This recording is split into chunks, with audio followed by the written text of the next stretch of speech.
नमस्ते, आज सोपो के साथ में आपका स्वागत है। आज हम बोलने वाले हैं कि गणेश चतुर्थी क्यों मनाया जाता है। और ये वीडियो अंग्रेजी में भी उपलब्ध है, तो उसको भी देखना मत भूलना।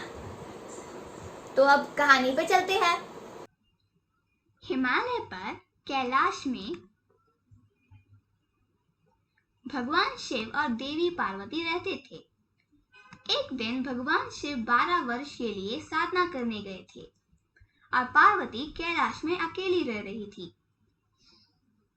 एक दिन जब देवी पार्वती मानसरोवर के किनारे के पास अकेले बैठी हुई थी, उन्हें एक विचार आया। अगर मेरे पास एक बच्चा होता तो कितना अच्छा होता।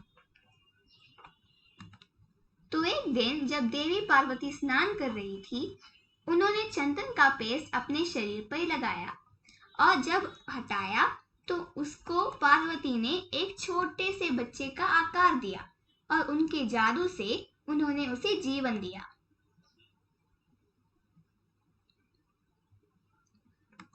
पार्वती बहुत खुश थी कि उसे समय बिताने के लिए एक प्यारा सा बेटा मिला।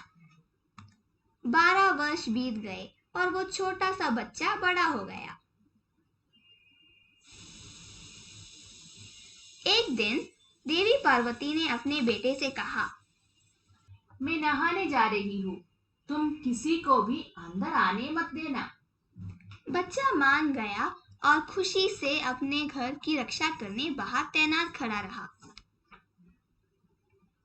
थोड़ी देर बाद भगवान शिव उनके गणों के साथ वहां आ गए। वह बच्चे ने उन्हें रोक के बोला, आप कौन है? तो भगवान शिव बोले, मेरे मार्ग से हटो बालक। यह सुनने के बावजूद भी वह हटा नहीं। तो भगवान शिव ने अपने गणों से कहा, जाओ और उस लड़के को मेरे रास्ते से हटाओ। सारे गणों ने एक साथ उसे हटाने का प्रयास किया, लेकिन उस बालक ने उन सबको मार गिराया। यह देख के भगवान शिव को बहुत गुस्सा आया और उनके तलवार से उसका सर अपने धड़ से अलग कर दिया। देवी पार्वती तैयार हो रही थी, तब उसके बेटे का आवाज सुन के वह सब कुछ छोड़ के भाग आई। जब देवी पार्वती ने उनके बेटे को सर के बिना जमीन पे गिरे हुए देखा तो वह रो पड़ी। यह देख के भगवान शिव ने पूछा, तुम क्यों रो रही हो पार्वती? तब पार्वती ने चिल्लाया, यह आपका बेटा है, आपने इसको क्यों मार दिया?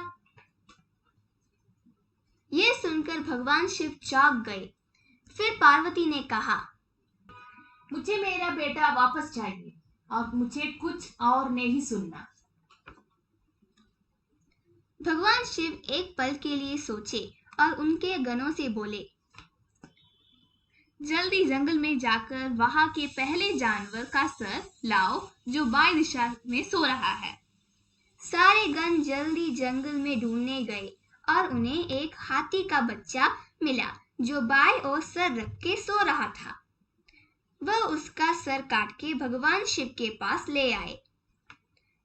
थोड़ी देर बाद एक गण देवी पार्वती को बुलाने गया और जब देवी पार्वती बाहर आई वो चौंक गई।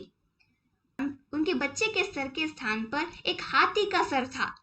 लेकिन जब उन्होंने अपने माँ को बुलाया, माँ, ये मैं हूँ। देवी पार्वती बहुत खुश हुई और उसको गले लगाया। यह थी हमारे गणेश जी की जन्म कहानी। तो यहाँ हमारी कहानी खत्म होती है। हम आशा करते हैं कि आपको ये पसंद आया और अगर आपको ये पसंद आया तो इसको लाइक, शेयर और सब्सक्राइब जरूर कीजिएगा और वो घंटी के आकार वाला बटन भी जरूर क्लिक कीजिएगा। और हम अगली बार मिलते हैं। अलविदा।